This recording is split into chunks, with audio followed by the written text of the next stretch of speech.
Welcome to episode 30 of a podcast for all seasons. This is Eric Joseph of DarkKnightNews.com and Multiverse Entertainment. And today marks a first on episode 30 that Josh and I are actually in the same room for the podcast. So that's why you're going to see the static image of our logo, which thankfully Google Plus has kind of cropped into a circle. So it looks like we are, in fact, a podcast for all season. So say hi. This is my co-host, Josh Mundy. What's going on, guys? Today we got quite a few things that we want to talk about. We're going to be doing our DC TV kind of fall finale wrap-up and talking about a few other things, upcoming shows, casting news, hopefully a few more topics as well. But we're going to get into it pretty quick because we want to have enough time to kind of cover some of the subjects that we want to do and give each of the shows enough of their due time. So, Eric, why don't you start us off, and which one do you want to talk about first? Well, after we go through all the shows, I'll let you rank your favorites, but maybe it's easy. We'll talk about them one by one, and as we go by that, we're going to pretty much be giving which ones are my favorites, as for now, in order. And my favorite is also the one of the DC shows that's currently running that's been around the longest, is Arrow. It's just fantastic. Or as Arnold would say, fantastic, one of his favorite adjectives to use, apparently. I think the show's been on a roll. I don't think it's improved dramatically from season 2, but that's not a detriment against it. But as we all know, even though that Arrow season 1 was such a good show, season 2 just went to a new level. But I think that season 3, at least in my opinion, has been on equal ground with season 2 so far. But then again, we're only 9 episodes in, and this fall finale ended with, I guess, literally a cliffhanger in a sense, and it was just such an oh shit moment that Arrow's fall finale, and we're going to talk spoilers, folks, I think was the biggest cliffhanger I've seen since probably Supernatural season 3, when Dean Winchester went to hell. And for those of you who, well, have or have not seen it, because we're going to spoil it, as we said, Oliver was killed. Now, that is a ballsy move by the writers. I mean, he could still be alive, but Ra's al Ghul punched him in the throat, slashed him in the side, then impaled him, and then kind of said this prayer blessing over him, like acknowledging that he was a true warrior who got an honorable death. And then he kicks him off a cliff. So Oliver will perhaps, either he's going to really get nursed back to health, because let's keep in mind one of his former allies is on the League of Assassins, or Lazarus Pit, which is what everyone's expecting. But the fact that you killed off your main character, I was kind of thinking, what if it was funny because he if like they left him dead because of comments he made about how Warner Brothers handled their movie announcements. Like, okay, the show's called Arrow, and we're in luck because we've got a guy in red that also fires arrows. Right. It's his show now. Stay dead, Stephen Amell. Screw this Stephen Amell. Or we come back and it's like Justin Hartley after this season. Right. Yeah, it's just a new guy. But, well, Stephen Amell's still actively filming, so we know he's coming back. But, yeah, up to this point, it's been very strong. It's a show that's really embracing its comic book roots. We're getting an opening to the larger DC universe. I really liked the crossover episodes, and it did with Flash. In fact, I think the Arrow one was probably the stronger of the two, and I think I even said in our previous episode that Captain Boomerang in live action somehow was more badass than he was in animation or comics. But going forward to where I'm theorizing, we'll see, at least in the next few episodes. I mean, we could probably see Ollie in flashbacks, but they've said that the next 3 episodes begin a Black Canary trilogy, so it doesn't hurt to leave Oliver dead for a bit and leave the viewers guessing, and it gives us time to focus on the supporting characters, and we'll see Laurel step up as the Black Canary. Gives us more time to focus on Roy Arsenal, who hasn't had too much time in the spotlight this year. And of course, we've got Ray Palmer, who we've seen as Adam prototype in holographic form. So maybe we'll see him step up and become the Atom pretty soon. I don't know if they've completed his costume, but I could see it happening very shortly. And then we have Slade Wilson, Deathstroke, back in episode 14 called The Return. And they've said that that episode, The Return, is not referring to Oliver or Slade. And what I think is interesting is I think that might actually be episode 60. And Tommy Merlin is supposed to be back at some point, maybe in a flashback, maybe a hallucination. But I'm thinking that's probably the episode he's in. But, you know, we don't have to worry about Oliver. But I like the fact that, granted, Liam Neeson was great, and Nolan's interpretation of Ra's al Ghul was a bit more grounded. But I kind of feel like Matt Nable was more of the comic book Ra's al Ghul, because he just nailed down all those points of the character that you expect. And he just looked so badass, calm and collected, like just a master sword fighting, like no one would be able to compete with him. Like, I'm a Steven Seagal fan. And if you go back, granted, still my favorite Seagal movies, not to get too sidetracked here, are his first two, Above the Law and Hard to Kill.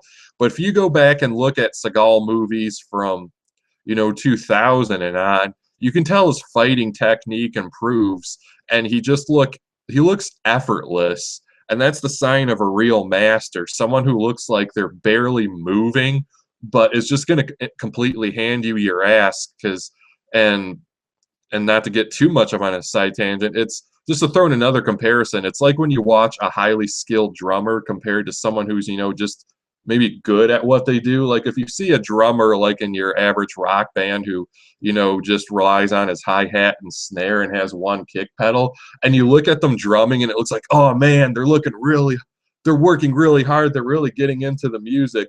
And then you look at someone who drums for like Cradle of Filth or like Mayhem, and then it looks like they're like, I'm drumming, I could do this in my sleep, but you hear what they're doing, like Hellhammer, and he's just flying. It's like hearing someone drum on fast forward. And Josh knows what I mean by this. It's like the masters make it look effortless, and that's how Matt Nable looked as Ra's al Ghul. And he said, the last time a man challenged me to combat by trial was 67 years ago. So we know this is the immortal, and thereby Lazarus Pits exist, and Oliver has no reason. Like I said, we have no reason to fear for him. But yeah, it certainly pushes the show into exciting territory, and they've showed that, even though he's in a way dead for now, no character is truly safe. Though in a way he is safe, but it's a show that's willing to take risks to surprise us, and that's the best kind of show. They're not going to be formulaic, and that they'll possibly hold to their longevity. But Ra's al Ghul is such a big villain that we'll talk about this in the future. It's kind of too soon to say it, but where do you go from here? But I've talked a little bit long about Arrow. So Josh, your thoughts on Arrow to this point? So I've actually thought that Arrow, it's been very good this season. I like what they've done with the introduction of the Ray Palmer character. I've always enjoyed, ever since Superman Returns, I've really enjoyed Brandon Routh and seeing him in the few things that he's done since then. And he is a very good actor, and he has a certain charisma. So I was very glad to see him brought in. I think that the stuff that they're going to develop with the Atom character is going to be very interesting. As far as some of the other developments that they've made, they've kind of got Laurel away from some of that annoying whininess that she had in the last season or so.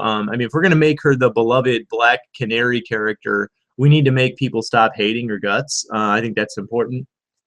And as far as like the stuff that they've done with Roy and Arsenal, I like the fact that they've given him his own outfit. They've shown us that he's taken a step ahead from, you know, his angry roots and, you know, a little bit of a gymnastic skill to he's becoming more of a honed fighter, even though Captain Boomerang did hand him his ass during a fight with both him and Arrow, which was pretty awesome. They've done some really cool things to introduce a couple of extra characters like Boomerang and Ra's al Ghul. And I think that that definitely has improved the show, but it doesn't feel like it's an exceptional leap forward from season 2 like season 2 was over season 1, kind of like Eric stated. And that's not necessarily a detriment. If I'm going to make a comparison to something in terms of, you know, you're only going to get to a certain quality before you're going to have what could only be referred to as somewhat of a stagnation, is people didn't seem to enjoy Batman Arkham. I'm sorry, the newest Batman Arkham game, which was Arkham Origins versus, say, Arkham City. And the thing that I thought about that is, it's once you've hit that perfect formula and you're just duplicating that perfect formula, people are going to seem as though things are a little bit stagnant, and that's kind of an unfortunate thing when you've really hit your stride. The fastest runner in the world runs at the highest speed for a short period of time before he starts to really slow down. But once he hits that top speed, that's it. That's the whole point of a top speed. I think that they've kind of reached their top speed in terms of storytelling and in terms of character development. They've really hit a stride as far as hitting their marks, how they're telling the story, the tone, the visuals, and they're keeping it at a really high level. The only thing is it unfortunately makes it seem slightly stagnant a little bit as far as I'm concerned. I mean, maybe because it's not as fresh as, say, The Flash, which is a brand new show. It definitely seems like it's not slowing down, but it seems like it's kind of hitting a wall creatively. I think that this is definitely going to change things, though, as far as the mid-season finale is concerned. My first thought was when when Oliver took off his shirt, it's a normal thing to do to take off your shirts on an icy mountain to have a fight to the death. But when he did, and you see all of his scars, you're like, this is a guy who has probably been stabbed, burned, shot, cut, injured in so many ways that when he did get stabbed, the first thing I thought was, well, he didn't get stabbed through the heart. He got stabbed on like the right side of his body. So, I mean, he definitely punctured a lung and pierced all the way through him. He's probably going to almost bleed to death. And then he was kicked off of a mountain and fell to a cliff below, i.e. classic cliffhanger. I was going to say it's the biggest cliffhanger since JR was shot, but some of our viewers might not get that reference. But yeah, our first thought was, it was the biggest cliffhanger since Dean went to hell in season 3 of Supernatural. It was like, oh shit, where's this going? So it definitely brings it to a really, really fresh point going forward from here. And I think that this will kind of, as far as in my eyes, revitalize the rest of the season. The fact that, Ra's al Ghul is at least 70 years old, and someone didn't challenging him when he was 2, and he's just really good looking for 70. Then Lazarus pits are real, and immortality is plausible in this world. And in the world of Arrows created, where we know Mirakuru exists, it's not implausible to think that either through chemicals or magic or science or some type of ununderstood science, i.e. the kind of seemingly magical Lazarus pits, that not only is Ra's al Ghul immortal, but Oliver can be taken into one. But that brings up the very terrifying possibility that the comic origins of the Lazarus pit means that it temporarily drives the people who it revives insane. Yeah. So if they go with that route, that would be a really interesting development. But hopefully it'll give them a chance to develop Laurel's Black Canary, since they're kind of going to do a trilogy of episodes for her going forward. But it was an exceptional episode, and it was my second favorite of the cliffhangers this season that I've seen, which is second to me by the Flash's cliffhanger, actually. But we'll get into that next. So yeah, and I guess that's as good of a segue to the Flash. And sorry, yes, we know a lot happened in this past episode of Arrow alone, but we won't be able to touch on every finer point. You know, obviously we learn Thea's the one who killed Sarah, and yeah, that was an exceptional yeah turn of phrase.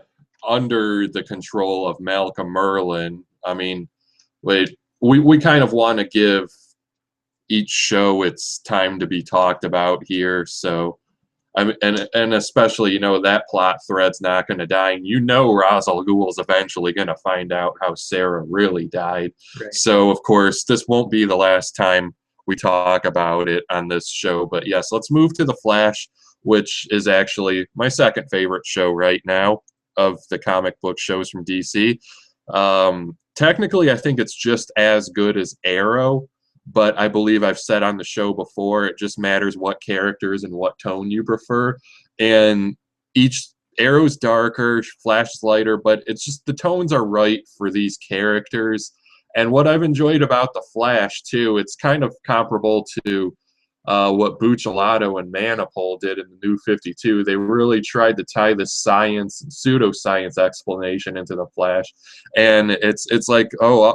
It's like, thanks, Cisco. You make learning fun week in and week out. But yeah, it adds something to the show. We have Team Arrow and Team Flash, and both shows are very reliant on their supporting characters. And then we both have the drama with their subplots. And like Arrow, Flash embraces its comic book roots, and we already see all of these characters right out of the gate, and we've even in 9 episodes we've seen great development in the character of Barry Allen.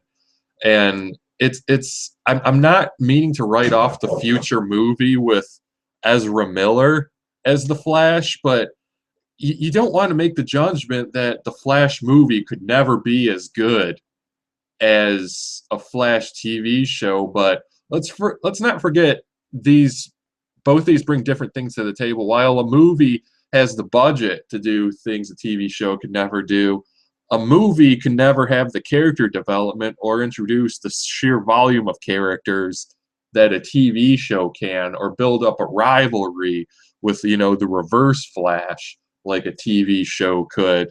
And it's in a way, I think when we look back years from now, you know, the Flash will be reinterpreted throughout our lifetimes, but in a way I kind of feel like it's kind of such a rash judgment to make after 9 episodes, but I kind of think that outside the comics, this show is going to be the definitive version of the Flash.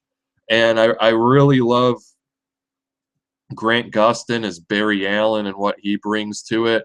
It's unabashedly a superhero show, and some people have even made the bold statement that this is like the purest adaptation of a superhero since Christopher Reeve as Superman, and how people think they've nailed the casting of it, and how Grant Gustin just brings Barry Allen to life. But before I turn things over to Josh, I just have to address, you know, what we've seen in this cliffhanger. It's like, yes, Harrison Wells is the Reverse Flash, and we saw it coming, but it's just, how are they going to explore him as the Reverse Flash? Is it possible that 2 bodies can exist at the same time in the time stream, which we often find to be impossible? Then again, Stephen Hawking says time traveling is in itself would probably be impossible, because once you would break the space-time continuum, you would destroy all of space-time. But as science fiction, it's interesting. And, you know, if we sometimes took science at its, you know, in its purest form, it wouldn't totally lend itself to science fiction. But science fiction was developed before, you know, we were totally developing science fact, because science discovery, like science technology, just develops at this exponential rate. Like, who thought we would have some of the devices that we have now 10 years ago?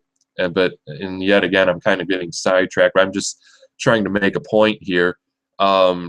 So was the Reverse Flash that we're seeing a younger version of Wells from the future, and he was, charging up the suit for that guy?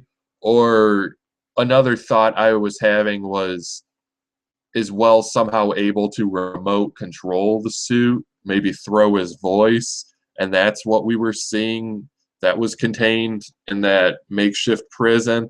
We'll obviously get more answers as the season goes on, but again, the producers of Flash, like the producers of Arrow, which are, well, many of the same, they know how to leave us guessing and talking, and that's their mid-season finales are really as strong as season finales, but at least we only have to wait until January 20 and 21st, I believe, for these shows to come back. Yeah, so we're not waiting 3 months or something like that. Yeah, it's not too long. And when we come back, we get to see a Captain Cold Heatwave team up. So we get the reunion of Dominic Purcell and Wentworth Miller, who played brothers on Prison Break, which was a show I was a huge fan of. So that will be cool. And yeah, we're getting more of Firestorm. Robbie Amell. Yeah, Robbie Amell's Firestorm. That was definitely. Yeah, and they tweeted or rather it was Robbie Amell's Instagram the other day that had a first look at like a proto costume for Firestorm. But as we know, we're going to get Firestorm developed further because they've cast Professor Stein and Jason Rush was the other one. Yeah, Jason Rush. Yeah, so I remember Victor Garber's Professor Stein, but I can't remember the actor who's playing Jason Rush. So yeah, they're even developing other superheroes within the Flash. We're going to get Gorilla Grodd eventually, and I just wonder how. I have a feeling that they will be able to pull off, a talking genius ape in live action, but it's kind of, yeah, we're thinking it's going to be like Mighty Joe Young or something, but it's like never doubt someone's capability pulling off something in live action, but you always have to weigh that what works in animation and comics doesn't work in live action, but we'll see. But you at least, again, have to admire the balls that they're saying, hey, we're going to do Gorilla Grodd. Yeah, that Gorilla Grodd exists. And we're not going back. But how they do it, we'll have to see. But who knows? I kind of have a feeling maybe we're going to get set up and then Grodd's going to be the villain for season 2, like the big bad is how. But before I pass it to Josh, I have a theory that they talked about there were 2 speedsters in the room when Nora Allen was murdered. And I think that the other speedster probably was Barry Allen, trying to go back in time and prevent his mother from being killed. It's kind of a nod to Flashpoint, but we're not getting a timeline rewritten here like we did in that story. But I think we're going to see even more boundaries pushed in the realm of science fiction and time travel. And again, Flash is not going to shy away from its comic book roots at all. So, Josh, what are your impressions of the Flash from these first 9 episodes? It's quickly becoming one of my absolutely favorite shows. It just has an energy, and it has something to do with maybe the lightness of it. I like the dark grittiness of the Arrow, and I think that the light-hearted and kind of hopeful view of the Flash, maybe it just happens to jive better with my perspective on things. But I think that the way that they juxtapose those 2 things the most dramatically was during the crossover this season. And when you saw the crossover, it was the Flash doing his thing, the way that the Flash does his thing, and then all of a sudden the Arrow shows up and shoots a few arrows into a guy, and it was kind of like, holy crap, these 2 are on the same show together and fighting together, and it was really, really exciting and really, really interesting. And the second we got the Arrow version or the Arrow half of that 2-part crossover, it was, this is my city, this is the way things work in my dark, gritty city, and you're going to listen to what I say, and we're going to do things by my rules. Eric mentioned it, we were talking about it a little bit before we got on air, is that Oliver Queen is very much kind of Batman in an Arrow suit, and it had that Batman feel and tone to it, and kind of like, this is my city and this is how we do things. That sounded like very much a Bruce Wayne / Batman thing to say, to, you know, maybe a Superman visiting for a couple issues in the comic. So I think that they're trying to kind of juxtapose these two as kind of a Batman-esque Superman team up. You know, you have one who has superpowers, the other one who doesn't. The one who realizes that maybe things have to get done in a dark way, that maybe the lighter version, in this case, Barry Allen, doesn't think needs to be done that way. And that's always an interesting you know, counter to the two variations of the characters. But as far as the Flash is concerned, this season, it's just they, you know, no pun intended, they hit the ground running so well. And Arrow developed it over a season, and then in kind of the end of season 1 and into season 2, they really started, you know, embracing their comic book roots, embracing some of the more I don't want to say supernatural elements, but embracing some of the more fantastical elements of the comic book and of the characters.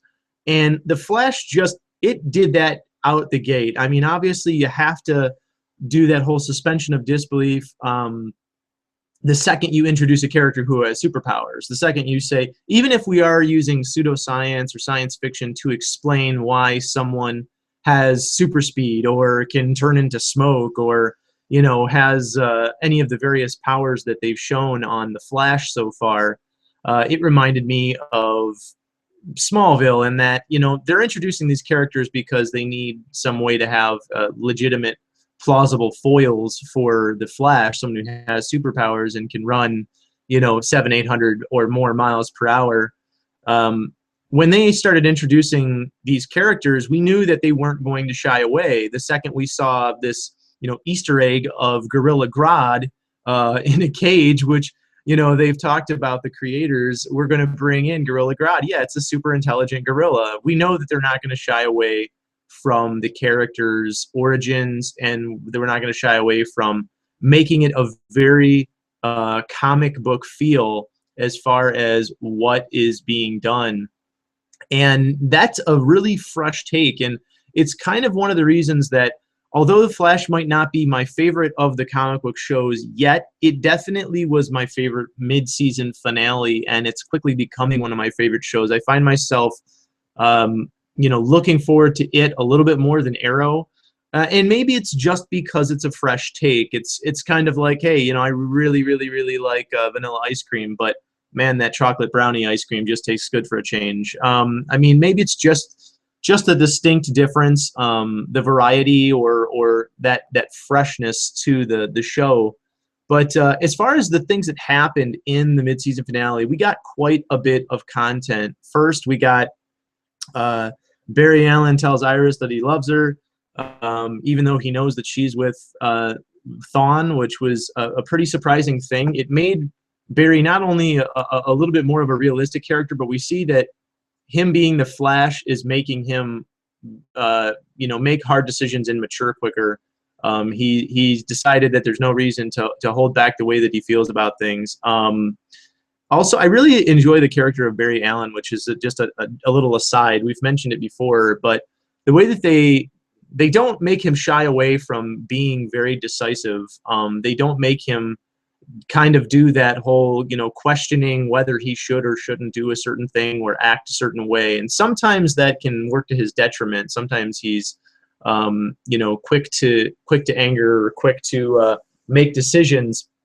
But as far as the development of the Firestorm character, so they brought in Robbie Amell, Stephen Amell's cousin, to play Ronnie Raymond, who is the Caitlin Snow's fiance who died in the particle accelerator accident. And now we know that we've known for a while, if you have followed any of the development of the show, but for the viewers, we know that now that character is alive. And he's developed powers.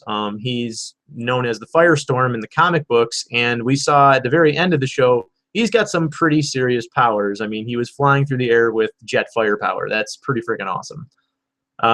But the Zoom character, it was one of the the most interesting things that I've seen in a comic book show recently, which is, you know, the character is often referred to as the Reverse Flash. Sometimes he's referred to as Professor Zoom, which would fit very much in keeping with Dr. Harrison Wells. You know, he's obviously an educated person, as was Zoom, Professor Zoom, and we know he's from the future. We know that Harrison Wells can either see into the future and plausibly is from the future. So there's been some thought since the beginning of the show that he was going to be the Zoom character, and it does appear that that is the case. Now, is he charging up the suit? Is that how he has his powers? Is it he has the Flash's powers and he uses the suit? Not 100% certain on that. Is it remote controlled and that's how he's was in two places at the same time? Or yeah, can a future version and a past version exist simultaneously? Which we all know, according to Time Cop, if that happens and they're in the same place twice, then I think it melts them or something. Asks Ron Silver. I don't know. We'll see if Grant Gustin does the splits on his kitchen counter and his briefs like Jean-Claude Van Damme. Right. If he does some super kung fu, then we'll know that it's Time Cop and that they can't be in two places at the same time. But you know, it definitely was very interesting. I like the fact that they fought, but it brings into the show the question of, we know that Harrison Wells wants the Flash to become the Flash, to embrace everything that's going to make him that future character from the comic books, the Flash. You know, this one of the greatest superheroes in the world, and one of the most powerful and most important superheroes, especially when it comes to things like crises, which anyone who reads the comic books from DC knows that the crises are simply these, you know, their largest, most important and big events, and often the Flash, whichever version of the Flash happens to be alive at the time, both Barry Allen or Wally West, they always play or seem to play an integral part. So we got the development of Zoom saying that, you know, hey, why did you kill my mother? I think that he is, it's kind of this, hey, I'm not going to have my arch enemy unless his mother dies, and it's going to entice him to become the Flash and become my arch enemy. So I'm going to go back in time. It's kind of this self-fulfilling prophecy. That's my thoughts on it, as far as he came back in time, killed his mother in order to essentially start the dominoes falling in place, leading up to Barry Allen becoming the Flash. I guess we'll see how they decide to do that and develop it over the course of time. I mean, the comic books, they were villains, and then all of a sudden he goes back and kills him. But with time travel being what it was, you know, it's a very chicken or egg scenario. You know, which came first? Did the Flash and his arch enemy become arch enemies and then he killed his mother, or was it him killing his mother that turned him into his arch enemy? I think it's kind of maybe all the above. It's in a way what you'd call a temporal causality. Like, I created the Flash so the Flash could save us from the crisis and loop back ad infinitum. You know, it's just right. We know that to do the other. We know that since the very first episode, which I really love the little cliffhanger endings that they've been doing on the show. With you know, we're pretty much at the very end of the show, the very last minute or so, they normally show us a cool little cliffhanger, which they've done since the first episode. And we know that there is a crisis in the future, and it appears as though the Flash disappears during this crisis, probably in the process of trying to stop it from happening. And it looked very much like the Crisis on Infinite Earths, which is a really huge DC thing, or maybe the Infinite Crisis, which is a more recent one. But it makes it seem as though either A, Harrison Wells / Zoom knows that A, he does have to stop that, or B, that he wants the Flash to die in that crisis, but has to die in it, or something in that regard. But yeah, it's all very sci-fi. It's temporal anomalies and paradoxes galore and all that crazy good stuff that you get into when you get into time travel. But for me, maybe it's my love of sci-fi or the more lighthearted material. Flash the Flash finale was extremely exciting. I found myself jumping in the aisles and cheering, just like I did during the first Resident Evil. Go, Alice, go! No, I found myself getting super hyper and super excited. I did with Arrow as well. And man, cliffhangers galore. They definitely set up those two shows to make me want to wait till maybe want January right now. But the next one we're going to talk about, Eric. We'll go to Gotham now, which has aired 10 episodes as of mid-season, and it appears it will return January 5th, so a little sooner than the others, though it did take its hiatus a few weeks before some of these. We're looking at the time, how we're doing on time of the show, but we've talked about Gotham at length. So on the show before, in fact, there's an episode we have titled Gotham, so we're not going to totally reiterate our thoughts from that, but and again, we want to make sure that we cover all bases in this particular episode. As far as Gotham goes, I am enjoying it. Perhaps I like it better than some people do, but not as much as what's going on over on the CW. But it's very good as a Batman prequel show. Yeah, I still think we're getting a little, maybe too many villains too soon, but I like how Bruce is being developed. It's kind of funny how they've reinterpreted the relationship between he and Selina Kyle, like they've known each other a little earlier in life, but still the Bruce and Selina dynamic is very much there, and that's why I'm entertained by it. But it's cool to see possible gaps filled in or reinterpretations of certain Batman villains. Again, Robin Lord Taylor as the Penguin is the standout of the show. We've seen, one thing I would like to point out is people referred to Todd Stashwick's The Mask as the Black Mask, and they're like, well, they just changed his name to Richard from Roman in this show. And I'm thinking, do you ever get the feeling that this guy was just Roman Sionis's father, and we've yet to see the Black Mask? No one has made that assumption yet. Seemingly obvious assumption. Yeah, it's like you ever think his name wasn't Roman for a reason, and that wasn't the true Black Mask? It was more of like an Asian flavor or something, and not a total skull. And it was an Easter egg, as far as I'm concerned. Yeah, we're just moving toward, the Black Mask will be, Bruce Wayne's contemporary when he's old enough. But of course, most of the drama and intrigue of the show to date, because I don't know, because you got to think that they'll change things in season 2, but a lot of the intrigue among the mob families and Falcone, the power struggle, and of course, we have Gordon, who's now been reassigned to Arkham.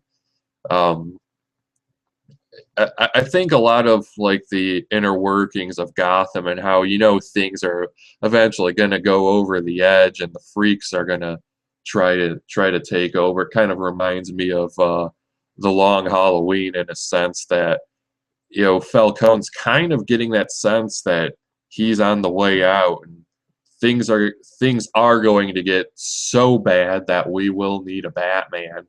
And I do think that the rest of the season will deliver. And I don't know if it's just me, but considering we're in prequel territory and they talk about how a war's coming, does anyone else have the urge to play Arkham Origins after they watch Gotham? I don't know. It just I know they're not in connected universes, but part of me makes that connection. Like, okay, David Mazouz is gonna be, kicking ass, gliding and collecting Riddler trophies. That's the pet project. When Corey Michael Smith isn't doing his CSI thing, he's making trophies and dropping them all over Gotham. He's painting question marks around Gotham. But I don't know, maybe my analysis of Gotham isn't as fresh because it's been a few weeks since I watched an episode, and we just watched Arrow and the Flash a few days ago. But of course, we're going to talk more about Gotham as the season goes on, and we'll probably do evaluations once again once these seasons wrap. But Josh, anything you have to add about Gotham? I enjoy Gotham, and it's very much a slow burn. One thing that I'll note about Gotham and about the Flash is just an aside, really quickly, because we talked about Arrow, for a little bit now, and it's obviously in its third season, but the developing, side characters other than the primary main characters like Gordon, Bullock, and whatnot. Obviously, David Mazouz Bruce Wayne, but for example, the Alfred character, some of the supplementary side characters like Cisco on the Flash and things like that. I've definitely come to enjoy some of those characters more. I mentioned in a few podcasts ago when we started talking about, I believe, the Flash, that I wasn't extremely blown away by the supporting cast, and the supporting cast has definitely grown on me on the Flash, and it's slowly growing on me in Gotham as well. But I would say of those three that we've talked about so far, that Gotham seems to be the weakest as far as I'm concerned. But it's much more of a slow burn. It seems more like a crime drama than a superhero show, and obviously it's in prequel territory, like Eric said, so that's to be expected. But I'm definitely seeing the potential, and it just seems as though I really hope that they start to get and unravel that potential. It's kind of like they've boxed up and they're wrapping this gift, and it's just, I'm waiting for them to open it, because they're giving us all of the material that we need to really have something pretty surprising and epic, and they have to develop Gotham as a character as well. We talked about that when we first mentioned Gotham, is that the city in and of itself is kind of like an entity. It's kind of its own supporting character. And without Gotham being this super hyper corrupt society, it's not necessarily going to turn Bruce Wayne into Batman. It might have turned Bruce Wayne into a cop. It might have turned Bruce Wayne into a lawyer or a DA or some other, lawful entity. But it's really going to take the hyper corruption of the police department. It's going to take criminality on a level that the police department can't handle. And it's going to take the lawlessness of, the justice system isn't getting it done to really make Bruce Wayne Batman. And although, yeah, emotionally and characteristically, he's Batman in his head. We've talked about that at length a few times, and we see it in David Mazouz. He does a pretty good job as Bruce Wayne. We see that he's no longer Bruce Wayne the boy. Mentally, he's developing that Bruce Wayne as an adult / Batman mentality for vengeance and or for justice. But as far as the season, mid-season finale, I think it was also the weakest of the three that we've mentioned so far. And it didn't really have that same kaboom effect that the other two did. It didn't have this really dramatic ending. It didn't have the very dramatic cliffhangers, obviously, that the other two did. Well, Flash wasn't exactly a cliffhanger per se. It definitely left us in a this heightened state going into the next episode. But as far as what Eric mentioned about the Penguin character, he's definitely one of the strongest, and they're developing him to be almost kind of like a crime savant, for lack of a better word. He sees criminality for what it is. He sees the entire network of the crime families interspersed with the police department and interspersed with the Justice Department, and how they all work together in reality, not in a desired fashion. And he sees that they're all going to come to a head, that essentially you have too many people vying for power, and it's a powder keg. Eventually it's going to explode. I think that when they get to that point, and hopefully they will by the end of season 1, would make the most sense. And then develop in season 2, really what that's going to lead to, the fallout of what becomes the Gotham that we know when Bruce Wayne really decides he needs to be Batman. He needs to be something more than a lawful entity to fight the crime that exists at this point. I think that they're going to need to have this huge war between the varying crime families slash the police. But the biggest development, I think, was the fact that Gordon is no longer directly working for the police department. He's working for as essentially a guard at Arkham. Is that right? Yeah. I vaguely remember it. Well, that's a pretty big development. So we're not only going to see Gordon's development and tie into Arkham, which again, it's another institution of Gotham City. It's another institution of the Batman universe. So we're going to see the development of that character of Arkham City, or sorry, rather of Arkham Asylum, and obviously the various individuals that are in Arkham. So we'll probably get introduced a few more characters. Jeremiah Arkham, I would think.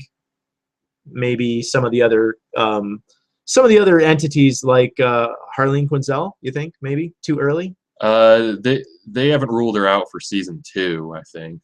So we're talking about Harley Quinn was a psychiatrist, correct? I believe. Yeah. Yeah, she was a psychiatrist at Arkham. That's how she eventually ended up meeting the Joker. There's a lovely version of that in Arkham Origins, the game. If you want to watch one of the funniest introductions of 2 major characters in a comic book universe, that's one of the best that we've seen. But yeah, that game nailed Joker's manipulation of Harley from the get-go. Yeah, absolutely. But Gotham, again, one of the weakest of the 3 that we've seen so far. Again, I think it's really still developing that show. I think it has the potential still. It's just, it doesn't really seem like it's meeting it. And I guess if I was going to give that a grade so far, I'd say it's probably a hard 7.5 at the most right now as it stands. I mean, it's enjoyable, watchable TV, but it does not have the excitement of Arrow or the Flash. Not even close. It's definitely trailing behind that. There's been some exciting moments, but it just doesn't have that overall feel. So last one. I guess we'll come to. It's not saying I hate the show. It's just my least favorite of the 4. Constantine just had its fall finale last night, episode 8 of a 13-episode season. And we remind you, it doesn't mean the show's canceled just because NBC didn't order the back 9.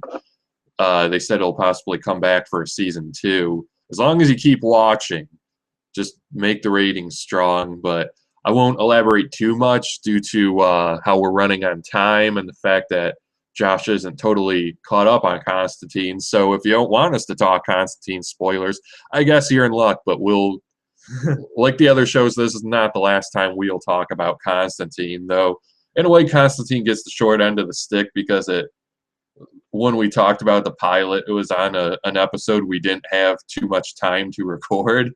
It was like a half-hour show, but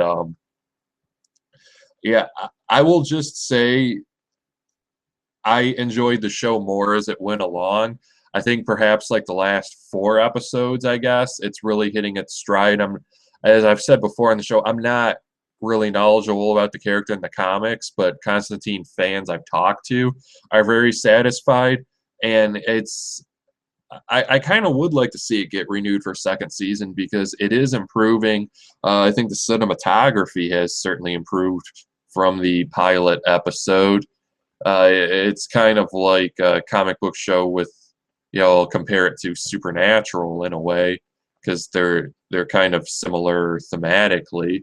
But it's been having my attention, and I will say that at least the fall finale had that oh shit quality that Arrow and the Flash did. Maybe not as strong, but those who have seen it really did leave off like, it's really going to hit the fan when we pick things up in episode 9. And they did give us a decent trailer at the end, though I don't believe they gave us a return date. They basically just said Constantine, Fridays on NBC after Grimm. And I guess we'll hopefully see it in January.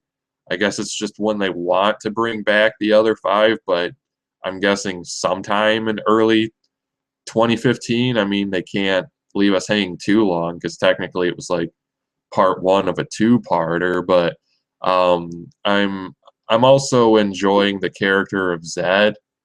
I think she's, I mean, granted, now we've gotten more used to her than we did the chick in the pilot, but they developed her well, and she also had a little cliffhanger of her own, and we're finding out, what's her backstory. And I don't know.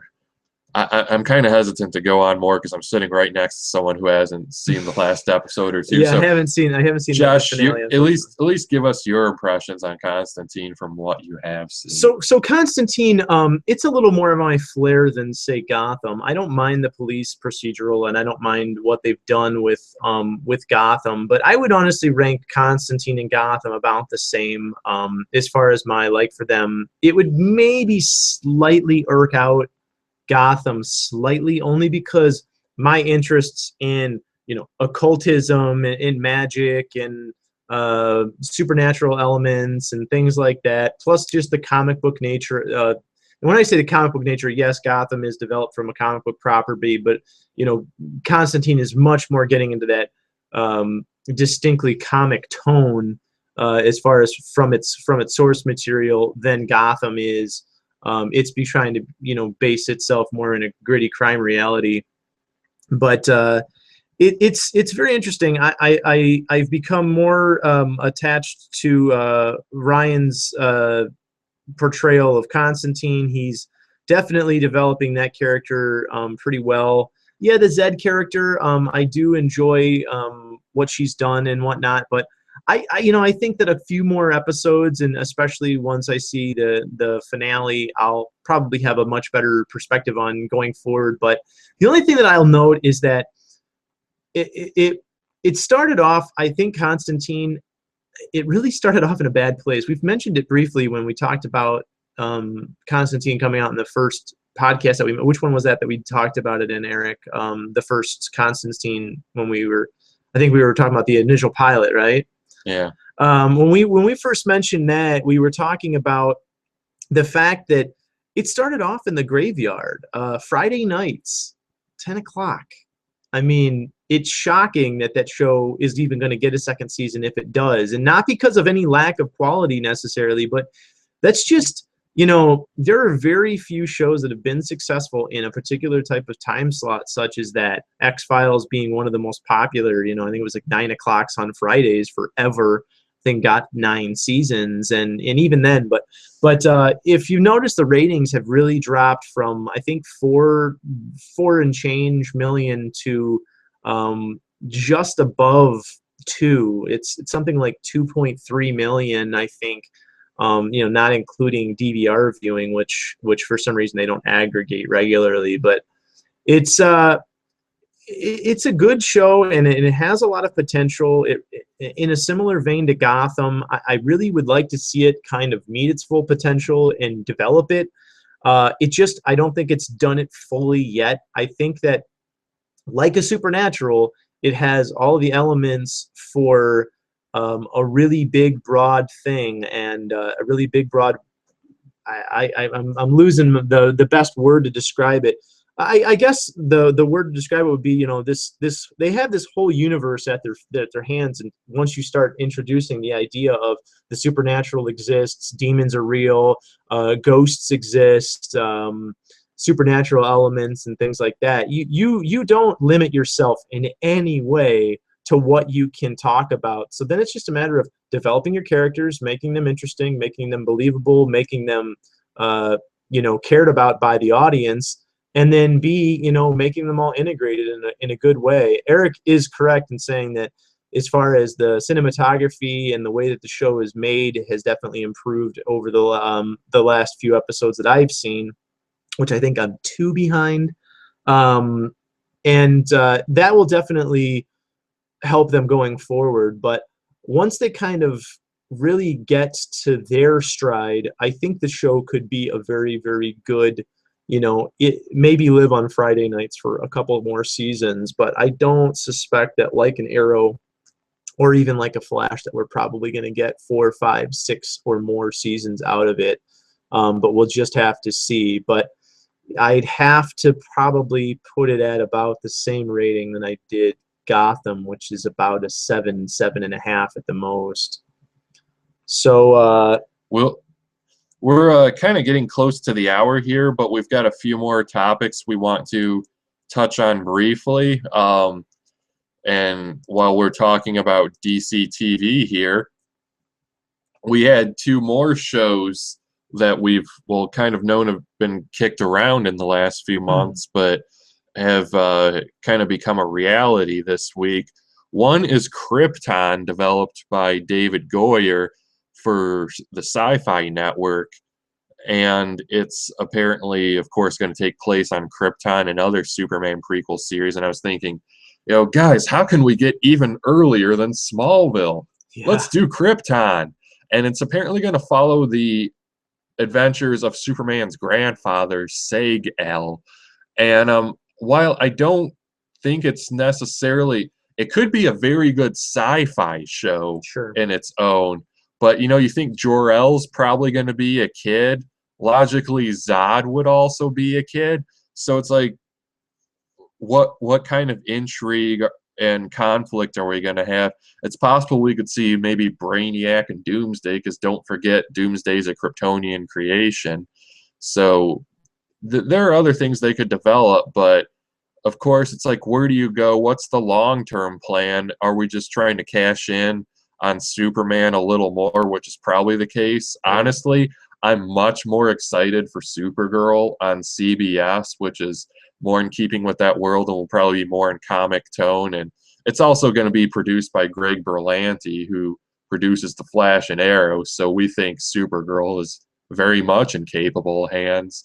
But, we're going to give Krypton a chance because we're DC and Superman fans. But, again, it's that question, where can they go? And, of course, the series finale would be Krypton explodes, where, Superman didn't fly until or Clark didn't become Superman until the final episode of Smallville. So, perhaps we'll develop Jor-El over the course of this as well. But, it's like, of course, we'd have to lead to Jor-El in adulthood to get to the point where Krypton explodes. So it's like, it's kind of the same situation Gotham's in with. We're leading to the destruction of a planet, the circumcision of Kal-El.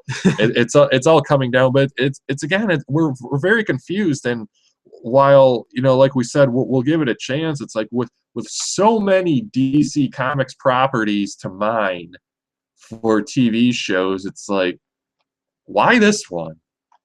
It does seem odd. However, I have thought about it a little bit more since we talked about it last. And when we talked about characters that they can mine for a show like this, yes, Brainiac among them, because we know that he's a universal entity and he's existed long before Superman became Superman. Brainiac, that's a plausible threat. Doomsday was developed on Krypton.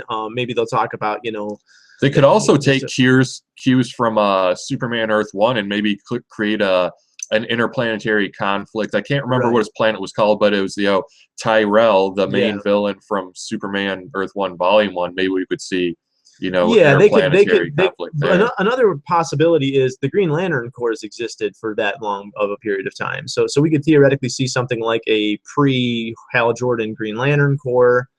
We could even see maybe other aliens, but really depending on what interpretation of Krypton they go for.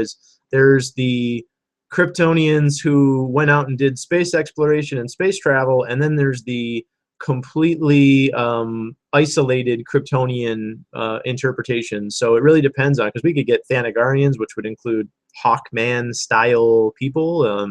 We could get all kinds of interesting things as far as the different aliens that exist in the the DC universe, but it really depends on what tone they're going to go with in the show. It is an odd choice. There's no question about it. I love Superman. Still a weird choice.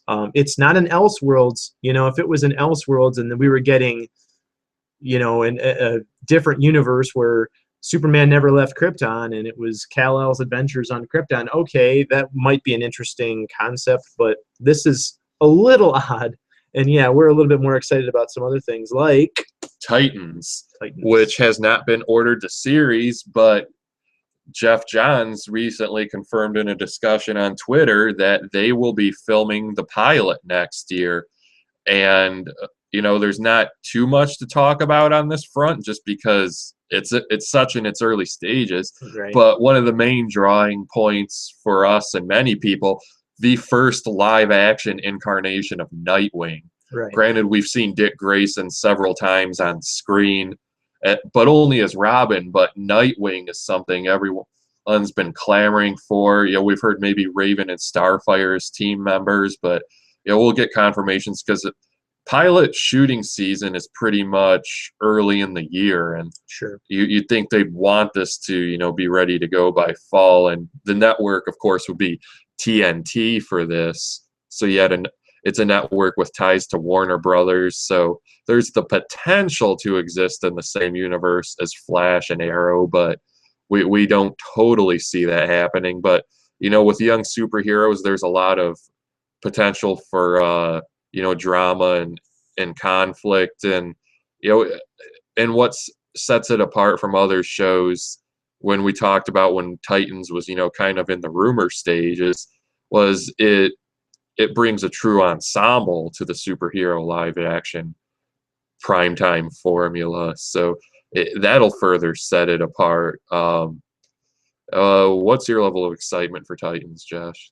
I mean, I'm not a gigantic fan of the Titans. I mean, the characters, most of them are interesting. It depends on what interpretation of the Titans they go with, because if they're going to try and say make Cyborg, leave him for a Justice League movie, and they're not going to have him in the show. Yeah, that's the point. I don't see Cyborg doing it because of that. Right. So are we going to get Nightwing instead of Robin, obviously, which is the most modern interpretation of Titans? Are we going to get Beast Boy? Are we going to get Starfire, or are we gonna get our classic '70s Titans essentially? Modern interpretation. You have to wonder if we're even gonna get Superboy, because they might be saying, okay, we've got Superman on screen, right. We've got Supergirl on CBS, we've got Krypton on Sci-Fi. Are we spreading the Superman family a little too thin? Also, the whole Superboy thing, I'm still not 100% certain as far as the Schuster situation of what DC's rights for using the Superboy. Oh, they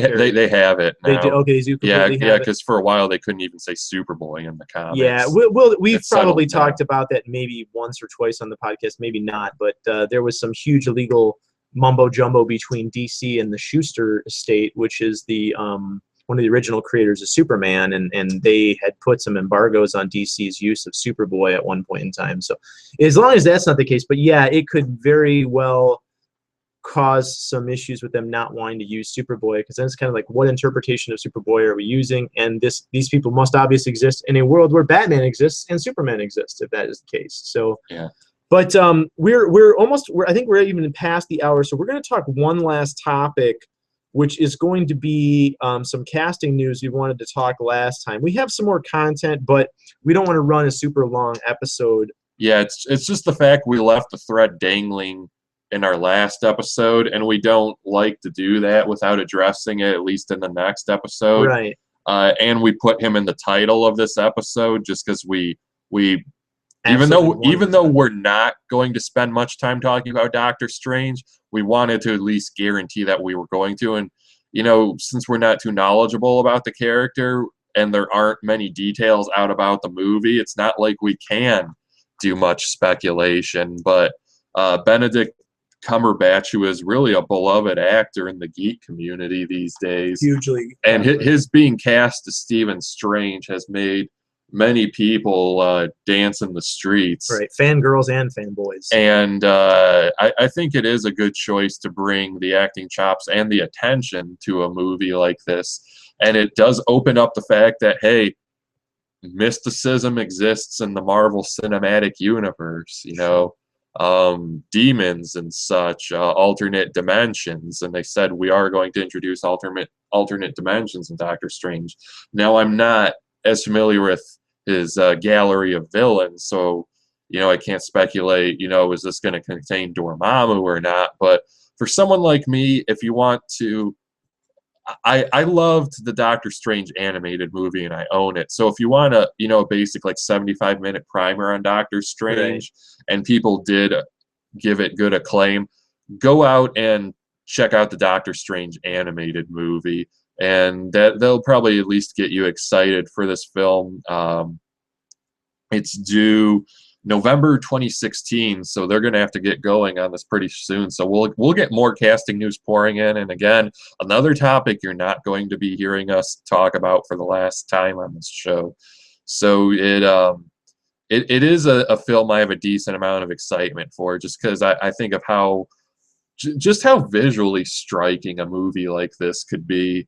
So Doctor Strange, Josh. Yeah, it's pretty crazy. I absolutely love Benedict Cumberbatch. I became aware of him after the very first season of BBC Sherlock. I'm a huge Sherlock Holmes fan, and I was actually toying around with the idea in my head of trying to write, because it's an open source character. It's not owned by any publishing entity, Sherlock Holmes. So you can actually find, it's why those books are always free on Kindle, and you can find Sherlock Holmes material anywhere. It's also why there's 2 fighting shows, Elementary and Sherlock, and a film franchise. And a film franchise.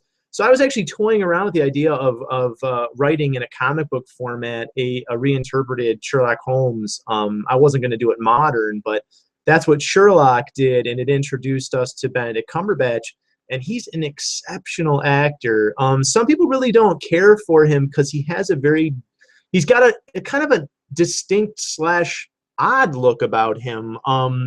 He almost looks like a refined English gentleman from the 1800s, and maybe that's just my, projecting on him. But he is super fucking beloved by fangirls especially. There are plenty of fan sites dedicated to him, and he's really liked in the geek community, because not only that, but he was in the second Star Trek reinterpretation movie, Into Darkness, where he played none other than well, you know what, if you haven't seen that movie, I won't spoil it for you.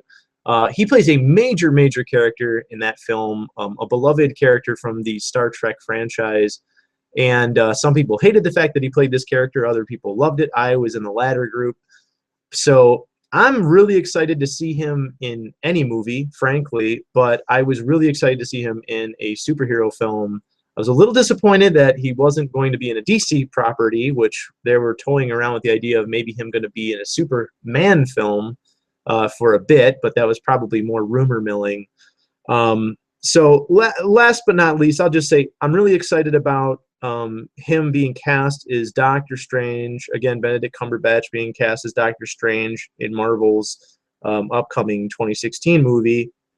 And it definitely piques my interest in the character a lot more. Like Eric said, check out the animated film, because it's a good, strong primer on the entire Doctor Strange character. But that's pretty much it for us. We're definitely over time, and we're going to wrap up. So any last thoughts, Eric? Actually, I was going to let you give your closing thoughts first, since we're on my home ice, as it were. So anything you want to say to our fans? Final thoughts, I would say Arrow Fall finale was really strong. I would give it an 8.5, 9. Flash, I would maybe give a 9, 9.5 rating. As far as Gotham and I already gave that one about it's a strong maybe 7, 7.5. And I didn't see the finale of Constantine yet, but looking forward to all of the shows coming back, frankly, in the next year. And that's it for me. So Eric, final closing thoughts? Yeah, we won't have the time to talk new comics this week, but I will say I have a review up if you want to read it. It's at our blog site at multiverseentertainment.com. multiverseentertainment.wordpress.com. Sorry. I have a review up of Afterlife with Archie #7. Yes, it's finally out, and as usual, it was great. So, and I think it's probably the longest review I've done for an individual issue. My graphic novel reviews tend to get lengthy, but check out the review, check out the comic book. It's great. Hopefully, we don't have to wait 5 months for the next issue. And be sure to like us on Facebook at facebook.com/a podcast for all seasons. We will have maybe one more episode for you all in 2014. If not, we will be back in 2015. But just keep your eyes peeled to our blog site that we mentioned, because we have some things planned before the end of the year over there. And thanks for listening. We'll see you next time.